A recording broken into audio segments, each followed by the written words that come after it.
Welcome, ladies and gentlemen, to another Glacial Geek Kill Team Battle Report. I'm Phil, the Glacial Geek, coming to you here from Casa de Neil, where I'm about to fight a 100-point Kill Team arena battle between my Sisters of Battle and Neil's Tyranids. So the story that we've got going on here is that the Tyranids have invaded a shrine world that the Sisters were defending, and they decided that the Tyranids got into a reactor room in one of the shrines, and a Battle Sister squad was dispatched to go take care of the xenos menace in here and clear it out so they can keep it for the Imperium here, and the Sisters were holding. So this mission we are playing is going to be interlopers. So essentially, there are 4 objectives here on the table, and essentially what happens is at the end of the battle round, if you control 1, you will get a point. If you control 2, you will get a second point, and if you control more than your opponent, you will score a third point. And for a maximum of 3 points per turn and a maximum of 9 points over the course of the game. Because the way Arena works is you just have 4 turns. That's it. No rolling for extra rounds there. You can get 9 points on the primary, and then we each choose 3 hidden secondaries that you can score 3 points maximum for each of them if you achieve what is being asked for in those secondaries. So that is going to be the story. That is going to be the mission. Before we go any further, though, let's show you the 2 kill teams that are going to be fighting it out. So for the Sisters, my kill team will consist of, from left to right here, my leader, who is a Sister Superior. We then have a Heavy Specialist with a Heavy Bolter. We have a Demolitions Expert with the Heavy Flamer. We have a Comm Specialist with a Bolter. And then we have 6 more regular Sisters with bolters. And for the Tyranids, his kill team will consist of, from left to right, his leader, who is a Lictor. We then have a Warrior with a Venom Cannon, who is his Heavy Specialist. We have a Gene Stealer, who is his Combat Specialist. We have a Termagant, who is his Scout Specialist. And then we have 8 Hormagaunts. Going over deployment now. I have 2 of my Sisters over here.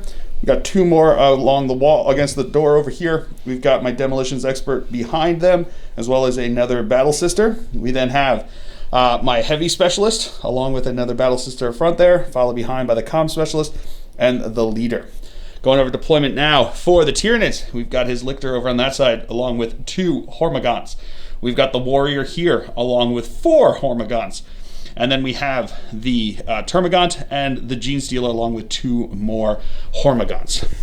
So that is deployment. We will now roll off to see who will have initiative going into round 1. My opponent rolled a 9. I rolled a 7. So we will come back to you after movement phase for the Tyranids here on turn 1. Boom. All right, movement phase for the Tyranids here on turn 1. All of these guys advanced up over here after this guy walked up and opened the door.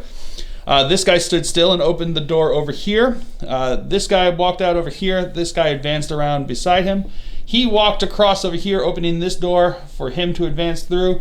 And these guys also both advanced up over this way. So that's going to be it for the movement phase for the Tyranids here on turn 1. We'll come back to you after movement phase for the Sisters on turn 1. And movement phase for the Sisters of Battle here. This sister opened the door over here. This sister walked up here and opened the door for her sister to advance. Only rolled a 1, so she only got to there. This sister back over here walked up through the door once it was opened this door for my Demolitions Expert, and the other sister to walk up over here onto the objective. This sister over here walked up, opened the door, allowing my Heavy Specialist to walk up there. And then my Comm Specialist tried to advance, didn't advance very far, so she just got up to there. And then the leader just walked up behind them over here. So that's going to be it for the movement phase. There's not going to be any shooting because there's no line of sight to be taken. So no shooting, no fighting. So that is going to be the end of the turn there. So we will now roll off. At the end of the turn, at the end of the battle round, we both controlled 2 objectives, scoring us both 2 points.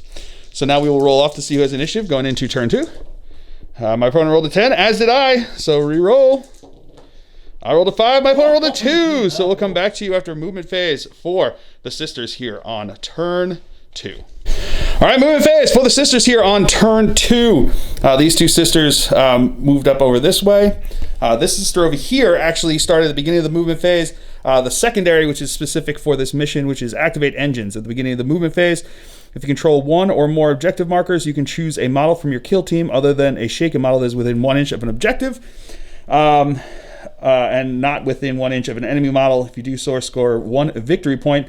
This model cannot be chosen to move, react, manifest psychic powers, or shoot in the battle round, and can only be chosen to fight in the fight phase if it is charged this battle round. So that's what she's doing. She moved up over this way. These two sisters moved up over here, including my demolitions expert, ready to see if anything comes through that door. Over here, my heavy specialist readied herself, and everyone else just kind of moved up into position around here on the objective. So that's going to be it for the movement phase. For the sisters, we'll come back to you after movement phase for the Tyranids on turn 2. All right, movement phase for the Tyranids here on turn 2. This guy moved up into the corner over there. He moved up, his lictor moved up over here behind the crates. This guy over here moved up here, but he will have moved there after this guy will have done his business. This guy over here advanced up against the door, holding it shut. He moved up over this way after this guy opened the door. This guy moved over here to open the door. This guy moved up from over there to here, and these two guys moved up over here. We do have 2 charges that are going to occur now. So which one would you like to start with, sir? This one, the 4 should use your All right, so this one is going to charge over here. So I'm going to spend 1 CP for point blank Overwatch.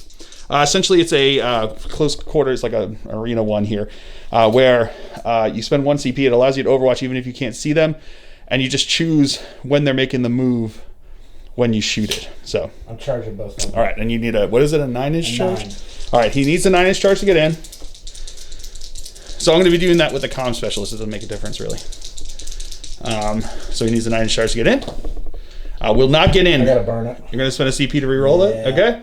So my opponent's going to be at 3 CP. I'm down. Because did you spend CP? No, I got 1. You got 2. Turn.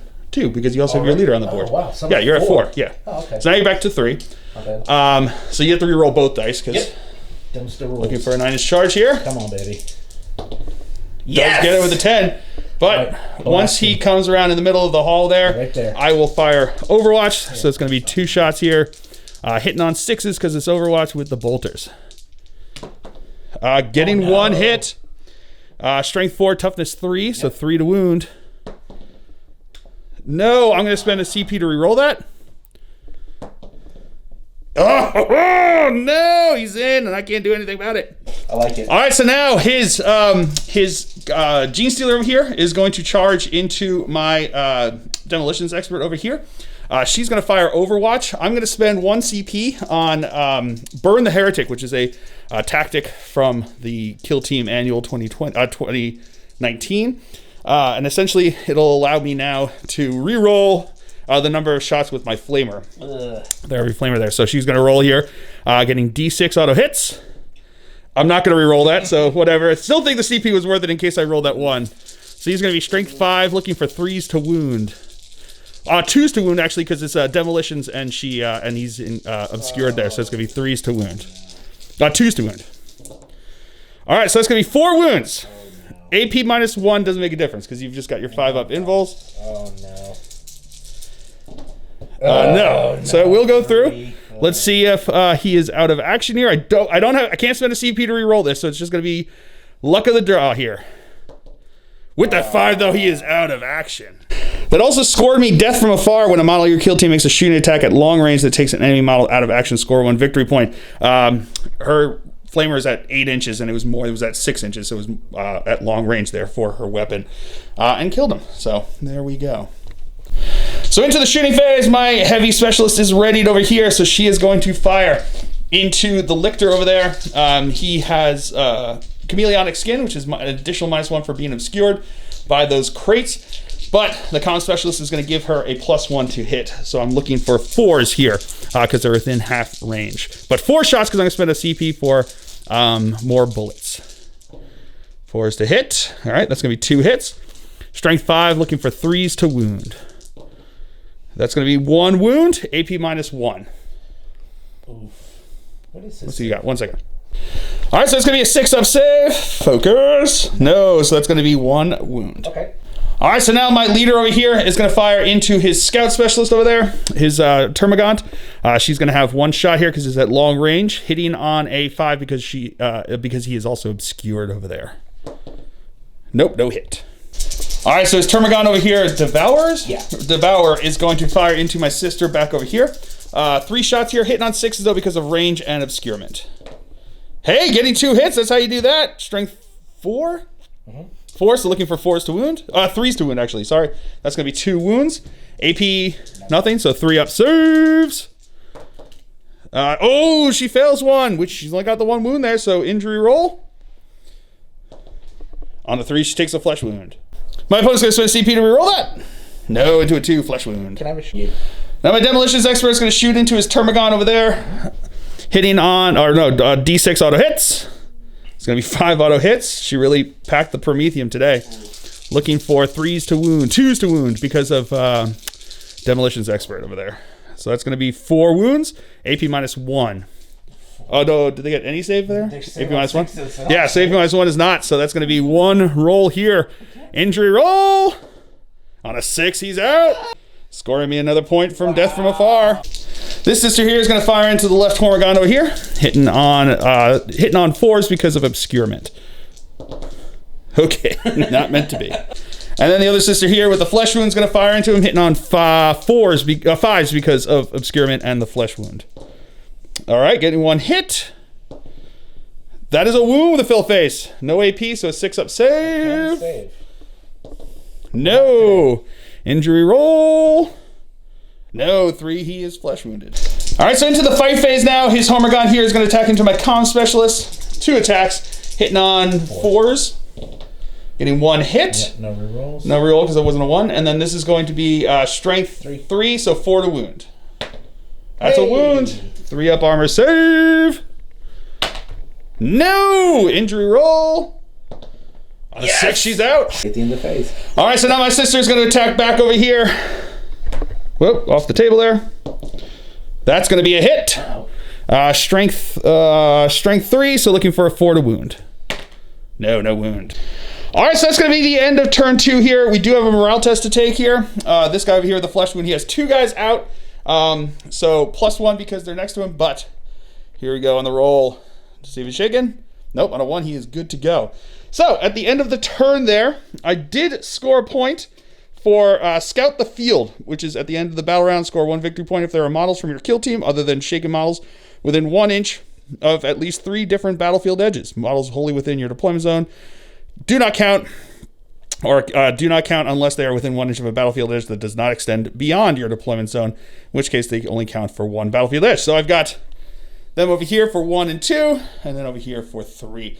My opponent, I think, scored the exact same thing. So it's got him back over there, and then over here. So we got 1 point for each of those. So that's going to be it for turn 2 there. And at the end of the battle round, is your guy over here within 2 inches? 1 second. So at the end of the turn, I do control this objective and this objective because I have more than he does on the objective there. My opponent is just out of range of this objective, but he is within range of that objective back over there. So my opponent will score 1 point for primary.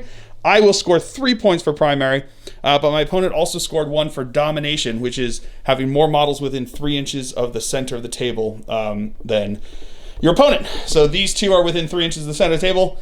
Over here, just my demolitions expert, my girl here is just outside of the center there. So because that's the whole point of keeping him secret, is that until he scores that 1, I can't tell. So we have to. I could have moved her up there, but I didn't know to. So, but now I do. All right. So that is going to be it for the. That is going to be it for the turn here on turn 2. So we will now roll off to see who has initiative going into turn 3. I rolled a 6, 7, and my opponent rolled an 11, so we'll come back to you after movement phase for the Tyranids. Movement phase for the Tyranids here on turn 3. He just kind of slightly, his warrior there just kind of moved slightly in the middle there. This guy actually came from around there over to here. He's staying at the door. He moved back over here, so he's in control of that objective over there. This guy moved from over here to control that objective.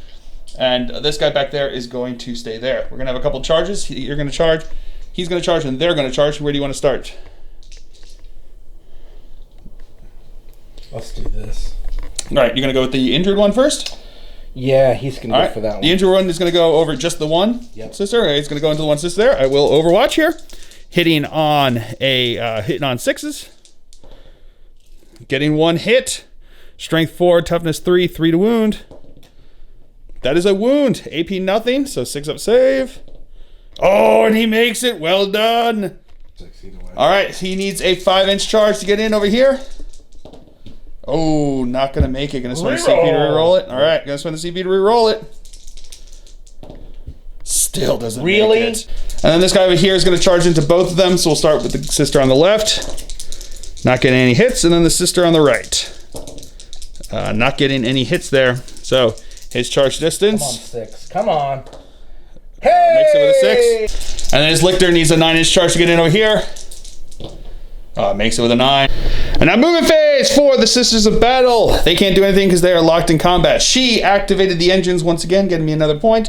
She moved back so that she is just over 12 inches away from him for obvious reasons. The heavy sister here readied herself, and then the leader moved in just so she was within 12 there. She had to stay still since she got charged. Over here, my demolitions expert moved over here, looking onto this guy over here, and she advanced onto the objective over on this side. So that is going to be it for the movement phase. We will come back to you with the shooting phase. All right, now my heavy specialist over here is going to fire into the guy in the back corner over there. 3 shots here. She's going to be hitting on 4s because of obscurement. That is going to be 1 hit. Wounding on a 3. No, I'm going to spend a CP to re-roll that. Yes, I'm going to spend a CP to re-roll that. Into a wound, AP -1. So no save. So now the injury roll here. On a 5, he's out. All right, so into the shooting phase over here. Or did you want to do somewhere else? Do you want to do them first? Yes. All right, so he is going to fire over here. He's going to fire into my demolitions expert here. I'm short, but you're obscure. So obscure, yeah. So looking for short range. So -1. So hitting on 5s for being obscured. Okay. Yeah. No, isn't it 3 shots? Yeah, I'm sorry. Oh, it's all good. 1 more shot. No hits. So she's going to return the favor over here. D6 shots. D6 auto hits, I should say. 2 hits. Wounding on 3s because he is not obscured over there. Whoop. That's going to be 2 at AP -1, so that's going to go through. Did not want the 1 over there. So this is going to be injury roll. The 3 takes a flesh wound. So now the lictor has flesh hooks that are assault 2 but can be fired within an inch of the enemy. The only thing that says you can't fire when you charge is pistols can't be fired when you charge. But usually pistols are the only weapons you can fire when you are within an inch of someone. So technically, he can still fire his flesh hooks here. So 2 shots, hitting on 4s. Yep.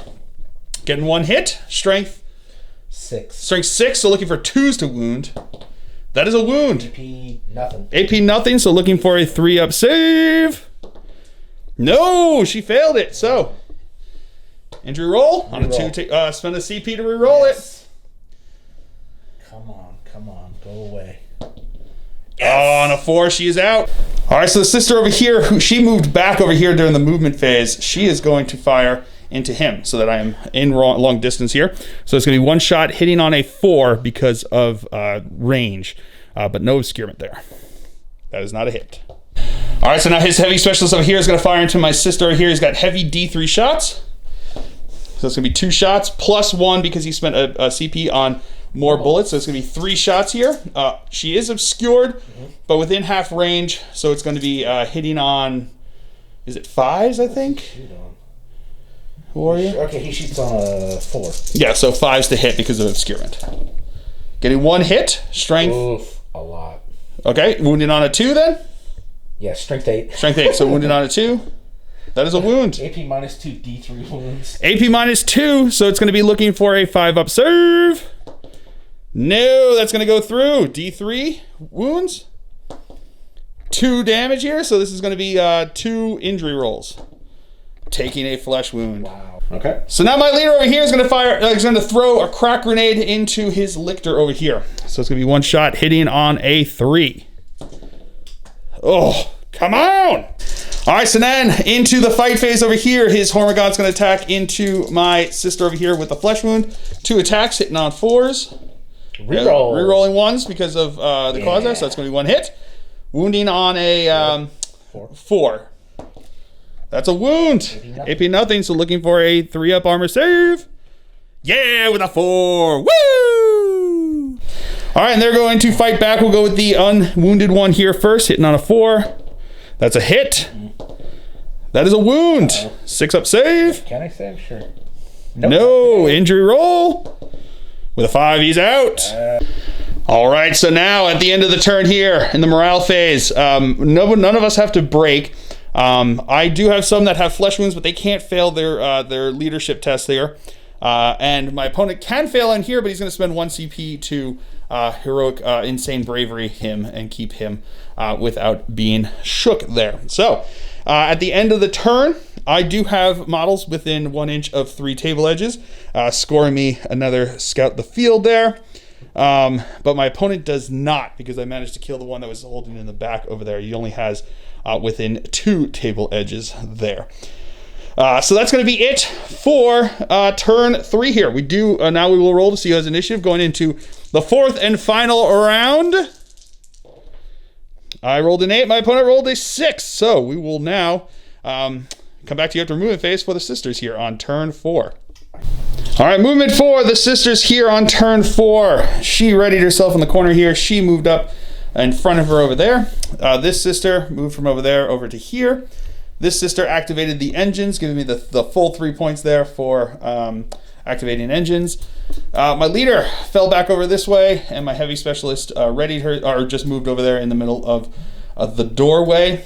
And over here, they both shifted around over here, so they're both within 2 inches of the objective over there. So that's going to be it for the movement phase for the sisters here on turn 4. We'll come back to you after movement phase for the Tyranids. All right, movement 4. The Tyranids here on turn 4. His warrior readied over here. This guy moved up around over this way, still staying on the objective, but looking onto the sisters over on this side. And now everyone else is going to charge. So where do you want to start first? The hardest roll. Okay. That guy all the way back So this guy is going to charge into both of these sisters. I'm going to spend 1 CP on demolitions here for the, what is it? The point blank overwatch here to allow her to fire overwatch. So now he is going to roll. He needs like a 10-inch charge to get in. No, do you want to roll a CP? Yep. All right, going to spend a CP to re-roll that. No, will not make it. Now this guy here is going to charge into both of them, so we'll start with the heavy flamer overwatch there because she can see him. Getting 3 auto hits. Strength 5 obscured, so 2s to wound. That's going to be wow, the fill faces. Oh. That was meant to happen there, so that's going to be VP -1's going to go straight through. Yeah. Injury roll. That's cocked. And with a fill face for the win. And now this guy over here is going to charge into my heavy specialist. She is going to fire overwatch, looking for 6s with the heavy bolter. No hits there, and he is definitely in. And then the lictor is also going to charge in. He's in. And then his Hormagon here is going to charge into my sister, firing overwatch, 6s. Not getting any hits there. His charge distance is just roll the dice. There we go. He's in. All right, so now my sister over here is going to fire into his scout over there because she is readied. That's going to be 1 shot here at long range, so it's going to be hitting on a 5 because it's also obscured. No hit. All right, so now his warrior over here is going to fire. He's going to spend 1 CP on more bullets, so it's going to be D3 plus 1. Going to be 2, so total of 3 shots. How are you going to divvy up those shots? Because it's going into these sisters here. 1 and 2. 1 and 2, so let's do the 1 first. Hitting on 5 because of obscurement there. That's not a hit. And then 2 into the demolitions over here. No hits there. Wow. He didn't fire. And now my demolitions expert is going to fire into his scout over here. D6 auto hits. Going to give me 3 hits here. Not obscured, so looking for 3s to wound. That is going to be 1 wound. AP -1, so it's going to go straight through. Injury roll, +1 because he's already wounded. Into a 4, he's out. And then this sister over here is going to fire into his warrior. 2 shots, but obscured, so looking for 5s because of the flesh wound. That is going to be no hits. All right, so now into the fight phase. Her Hormagon over here is going to attack here. Hitting on 5s because he is wounded. Or got the flesh wound. Nope, no hits. Hormagon's going to start us off over here into the heavy specialist. Hitting on 4s because he's not wounded. Getting one hit. Reroll. Rerolling ones. Nope. That's going to be one hit. That is going to be a wound. Yeah. Strength 3, toughness 3. 3 up armor serve. She's good. Woo! And now Lictor's going to attack with the grasping talons over here. He is going to be hitting on, what is it? Anything but one. Hitting on 2s. So that's going to be 2 hits. These are strength. A lot. They're strength 6. Strength 6, so looking for 2s to wound. That's going to be 2 wounds. AP -1 with the grasping talons there. 2 damage each. Looking for 4 up armor saves. Making 1, failing 1. I'm going to spend a CP to re-roll this. No, it's not enough, so that's 2 damage. Injury rolls. Oh, and that 60's out. And then my sister over here is going to attack back, hitting on a 5 because she has a flesh wound. No hit. All right, so that is going to be the end of turn 4 here. Nobody can break, and nobody who's on objectives makes a difference if they have to roll for morale tests here, so we're not going to do those. So that is the end of the game here. So I did score 2 objectives. I do hold 2 objectives, so I scored 2 points for there because my opponent holds 2 objectives, scoring him 2 points. I did get Scout the Field, and my opponent did get Domination. His other card was Engage on All Fronts, and I managed to kill him where he needed to be killed to keep him from getting that. So, at the end of the game, I scored a total of 16 points out of the possible 18. I missed 1 for Death from Afar, and I missed 1 point out of the primary. And my opponent scored 10 points. Scoring 6 primary points, 1 for Scout the Field, and 3 for Domination. So a victory for the sisters! We successfully cleansed the Xenos threat from down here and got what we needed from the objectives. And restarting, I imagine this sister here just spent the entire game just restarting those engines, was activating those engines was what allowed us to reactivate the warp, the void shields here to keep us all safe. So, I hope you guys have all enjoyed this. I certainly have. I have been Phil, the Glacial Geek, as always. My opponent's been Neil, and until next time, stay safe and have fun.